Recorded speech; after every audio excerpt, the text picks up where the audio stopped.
حیدر حیدر اما الاخر حیدر حیدر حیدر شوق کوثر حیدر حیدر حیدر ای مظلوم.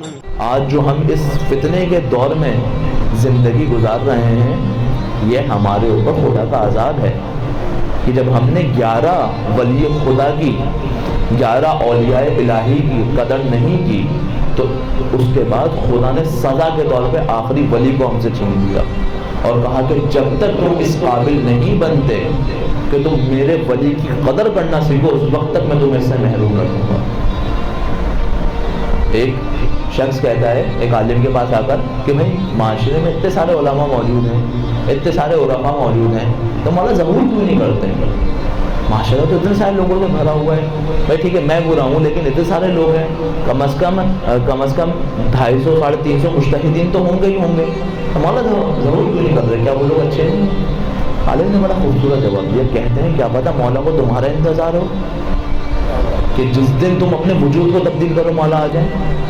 تو کیوں میں ہمیشہ یہی سوچوں کہ دوسرے کمی پوری کرے, کب میں یہ سوچوں گا میں اس کمی کو پورا کروں. ہمارے ذہن میں کیا ہے وہ 313 ہوں گے, 313 امام کے صحابی ہوں گے, ان 313 کی یہ نشانیاں ہوں گی, یہ نشانیاں ہوں گی, یہ نشانیاں ہوں گی, لیکن کبھی ہم نے اس طرح نہیں سوچا, اس زاویے سے, ڈائمینشن سے نہیں سوچا کہ وہ اس 313 میں میرا نام بھی ہو سکتا ہے.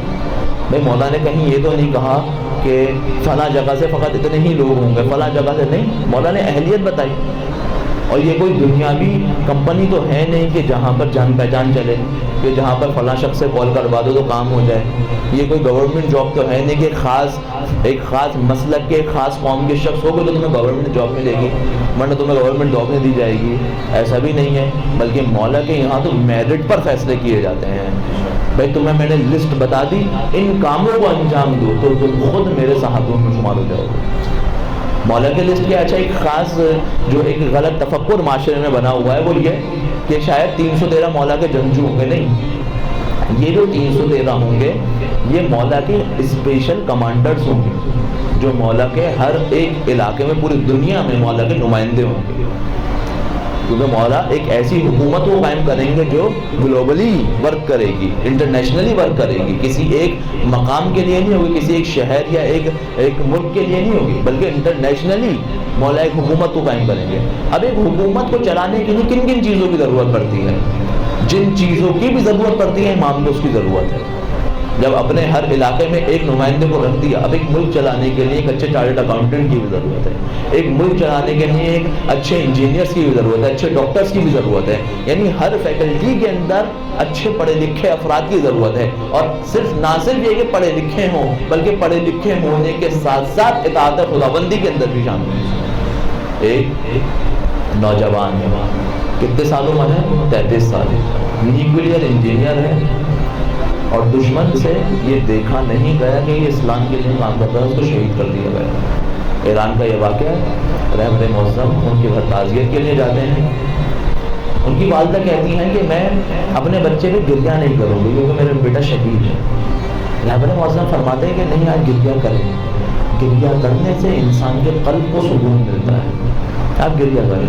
پھر فرماتے ہیں کہ آپ کے بیٹے کے اندر 2 ایسی کوالٹیز تھیں کہ دشمن اس کو برداشت نہیں کر سکا. کہا وہ کیا؟ کہتے ہیں پہلی کوالٹی یہ تھی کہ وہ اپنے وقت کا بہترین نیوکلیئر سائنٹسٹ بن گیا تھا. کہا دوسری کوالٹی؟ کہتے ہیں دوسری کوالٹی پہلی کوالٹی کو اوور کم کرتی تھی, وہ یہ تھی کہ آپ کا بیٹا شب کی تنہائی میں بہت بڑا عبادت گزار تھا. پھر فرماتے ہیں کہ روز آخر روز ظلمت ہے, اس دن اتنا اندھیرا ہوگا, اتنا ظلم و تاریکی ہوگی کہ کوئی راستے کو ڈھونڈ نہیں پائے گا, لیکن کچھ شخصیات ایسی ہوں گی جن کے چہروں سے نور نکل رہا ہوگا اور وہ خود بھی ہدایت پائیں گی اور دوسروں کو بھی راستہ دکھائیں گی. کہا آپ کا بیٹا ان میں سے ایک شخص ہوگا. 33 سال کی عمر میں وہ مقام حاصل کیا کہ دنیا کا بہترین سائنٹسٹ بھی بنا اور اپنے وقت کے امام کا بہترین ناصر بھی بنا. اصل ایمان کی ہم سے ریکوائرمنٹ ہی یہی ہے, ہماری رسپانسبلٹی یہی ہے کہ ہم ہم اس وقت ان امور کو انجام دیں، ان کاموں کو انجام دیں جو امام نے ہم سے ڈیمانڈ کیا. کیا ڈیمانڈ کیا ہے کہ دیکھو مجھے ایک اگر حکومت بنانی ہے تو مجھے ایک اچھے ڈاکٹر کی ضرورت ہے، تم ایک بہترین ڈاکٹر مجھے بن کر دکھاؤ اور خدا کے زاہد اور عابد بن کر دکھاؤ تو تم میرے اصحاب میں شامل ہو سکتے ہو. بہت زیادہ کوئی بڑی چیز نہیں مانگی امام نے. آیت اللہ بہجت سے پوچھا گیا کہ آپ مجھے کوئی نصیحت کریں کہ میں کس طرح سے اپنے آنکھوں کے حجابات کو ہٹا سکتا ہوں. انہوں نے فرمایا تم نے بہت زیادہ کچھ نہیں کرنا، صرف 2 کاموں کو انجام دو. کہا وہ کیا؟ کہتے ہیں کہ واجبات کو انجام دو اور حرام سے روکو، بس.